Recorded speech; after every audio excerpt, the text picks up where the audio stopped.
match finished in favor of Sergei. Sergei won the game, and the score is 4.5 to 3.5 at the moment. So maybe, Sergei, you can start analyzing the game. Actually, many grandmasters have called it already as a dramatic game. So what can you say about it? Do you feel the same?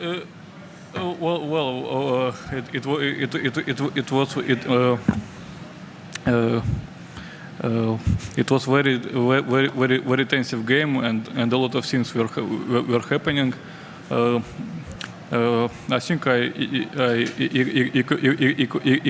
equalized after the opening, and basically here I thought that the position is equal, but okay. I mean, the position is of course playable for both sides, and we both can play. And here Magnus decided to take with a pawn. Of course, if he takes with a rook, he can never be worse here. But he was playing on win, I think, and here probably I should have played knight f8. It was more reasonable, and then I will think to play on knight d7 or not, because after knight e5, bishop g2, it's not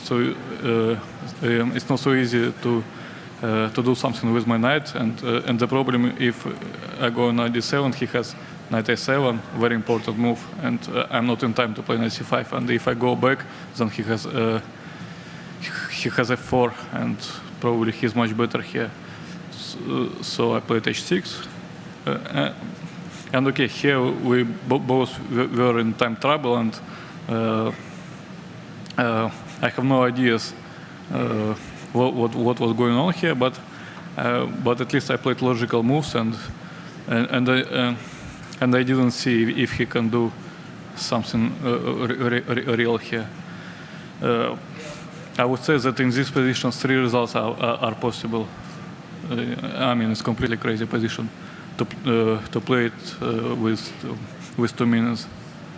And okay, here I was very surprised with his c5. I expected some move like knight e5 probably, or something else. Okay, I think black is fine, but yeah, I think black is fine, but probably not more. And after c5, probably Magnus forgot that I can bring my queen to d7. And I'm not sure if queen d3 is best. The problem is that I didn't have time at all to calculate. Queen a4 is also logical, but I'm not sure if I can do something after queen takes b6. Maybe computer would show, but having 1 minute or something on the clock, it was impossible to understand. Actually, when you played this queen d3, did you see this knight e6 move? Yes, I have seen the knight e6 move, but the problem was that here I completely forgot that he has this e4, this idea, because I thought I'm winning here, but in fact after e4 probably I'm not. So when you were playing actually queen d3, you calculated that it's winning for you this line, yes, the whole line. Okay, I mean at least what I managed to calculate in 10 seconds was this.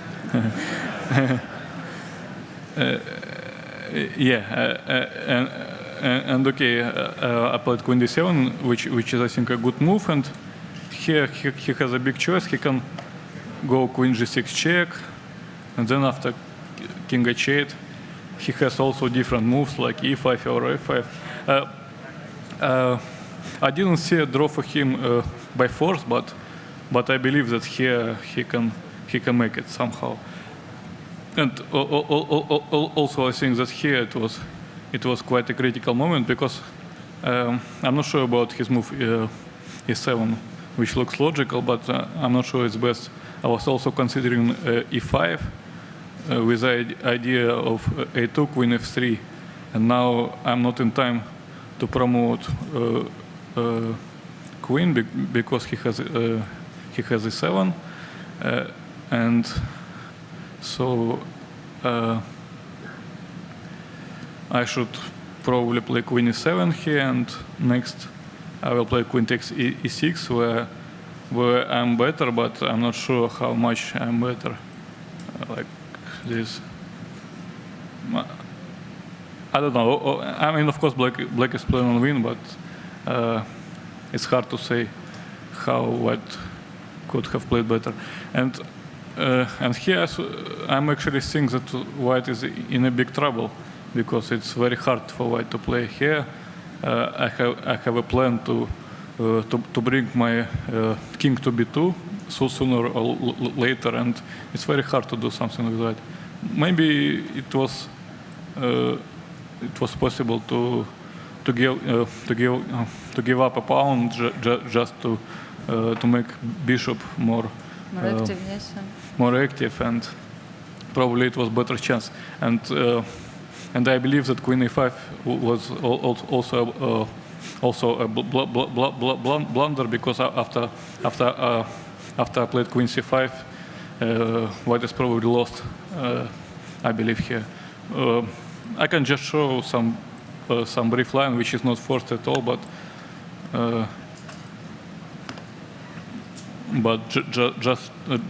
just to show what will going on. And here I can play simple Queen c3, and next is King d6, King c5, and King goes to b2, and with a very bad bishop on g2, I think White cannot do anything. So he played Queen e6 is an interesting move, and after h5, of course, he made a blunder, but I believe that White's position should be lost. Yeah. Mm-hmm. For example, if g4, then knight f7 is important, and Queen e5, and White is also lost. So I think he couldn't do anything already. Yeah, Sergey, when was exactly the moment you understood that actually you are going to win this game? Actually, not so long time ago.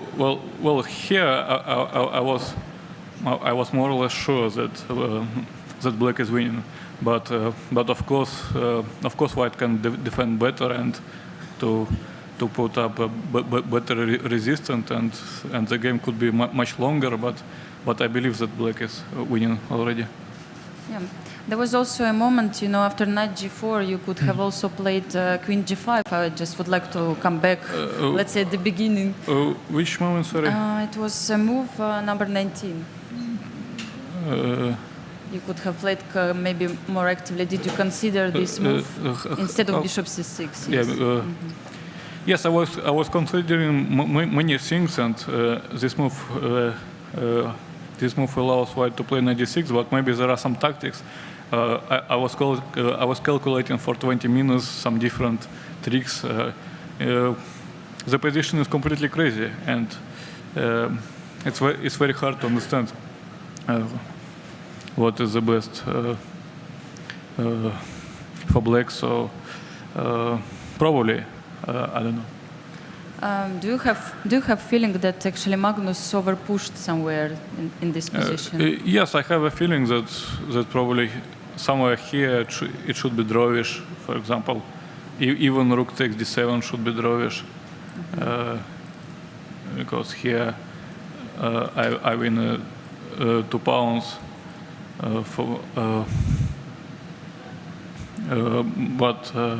But I think the position is around equal. For example, bishop f1, and I believe it will be some perpetual here. Mm-hmm. Okay, so do we have questions to Sergey at the moment? Okay. Anatol Wittuch, der Standard, Austria. Mr. Karjakin, was there a point in the game before the first time control where you maybe had the feeling that you might be losing the game? Did you feel in trouble at some point?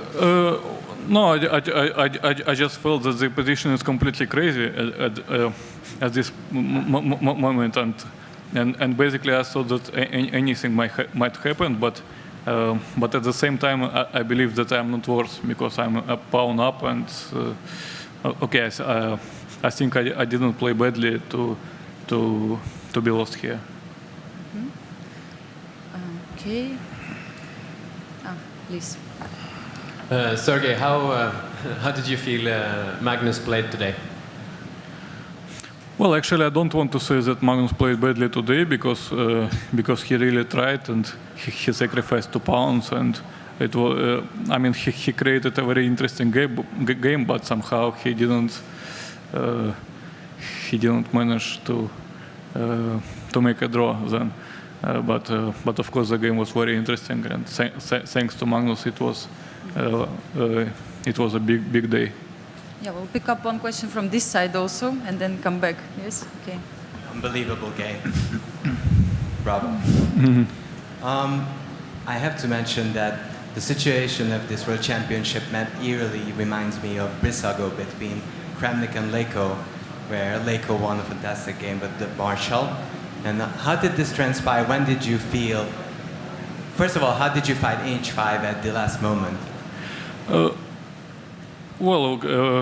Concerning H5, the problem here is that I don't have time for Queen A5, which looks very logical, because here White has E5, very important move, and I'm not in time. So I started to think what is the next move for White, and basically I didn't find, and so I decided to play H5, and actually I can play also Knight F7, which is very logical, but the problem is that here he would have Queen G4 check, and so I started to think that it could be good if my pawn would be on H5, and so I came up to this move. Okay.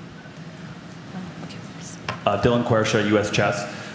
Sergey, how did you stay focused in such extreme time pressure? I mean, I was just playing. I was concentrating on a chess game, and both me and Magnus are playing not so badly in Blitz and in rapid chess. So we are used to such a pressure, but of course the pressure was high. Yeah. Okay. Sergey, a win with black, how big of an advantage do you feel that you have now? Well, of course, it's very pleasant to win with black, but I can repeat my words yesterday when people were asking me that I made two draws in a row with white. I just want to say that it's much better to play well than to play white. So basically, I believe that there are still four games, and basically anything can happen. And before the last game, I don't want to speak who is the favorite or any questions like this, because I'm sure it will be a big fight. But you're in the lead against the world champion with not that many games to go. How does that make you feel? Well, I just said that I'm very happy. What else can I add? Okay. Maria? Yeah. Okay. I know the prize fund for this match is €1 million. Can you please speak more clearly Yeah. in the Oh. microphone? Okay, Yeah. thank you. Robert Huntington Lowell Fund. The prize fund for this match is €1 million. In 2013, it was €2.65 million. Back in 1990, it was $3 million, which would equal about $5.5 million in today's money.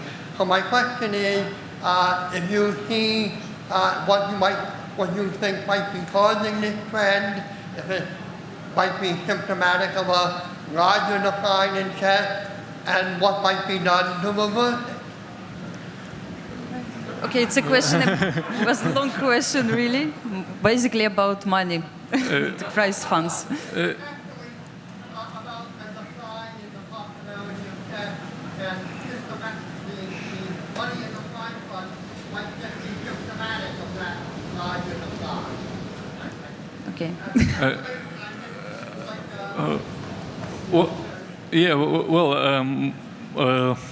I think that my job is to play chess and try to do it well, and basically it's probably a question to the sponsors and to the organizers, but not to me. I mean, of course, I had to accept this invitation and try to fight against Magnus, and that's what I'm doing. But I'm not thinking too much at this moment about money. But maybe if I win the match and will be a world champion, then I would think more about it. You also normally say that it's a question to your wife how she will spend the money. Yes. Of course. Okay, can you pass to Mike?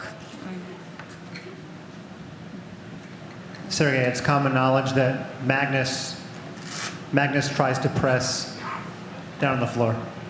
It's common knowledge that Magnus tries to press a lot of equal positions into wins. Do you feel like you used that quality of his play against him today? Yeah, well, I mean, of course, I used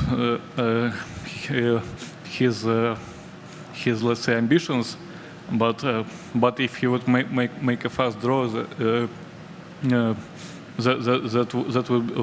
would be also strange, because people would start to ask why do you make such a draws, why you don't fight, and so we try to fight, but then basically anything can happen, and you can lose both with white or with black. It doesn't matter. Yeah, okay, we have a question. For the next game, do you think you're going to use the same strategy or a different strategy? Next game, same what? Strategies. Strategy. Do you? Well, I will try to go step by step, and next game I will play white, and of course I will try to do something, maybe to create something, but we will see. I mean, I didn't think too much about the next game so far. Yeah, okay. Can we give the microphone? Can you describe the emotions that you felt from Magnus? Did you feel he was extra nervous? Did you observe any of his behavior during the game at the board as extraordinary? Well, he was probably nervous, but I didn't think anything extraordinary or something. I mean, he kept playing, but he made some blunders, so that's why he lost. Okay, the last question, maybe the last small participant. So, how many games do you play a day to practice? Okay, at this tournament, one. Yeah. And then some free days also come. Yeah. Okay, so thank you so much for attending this press conference. Thank you.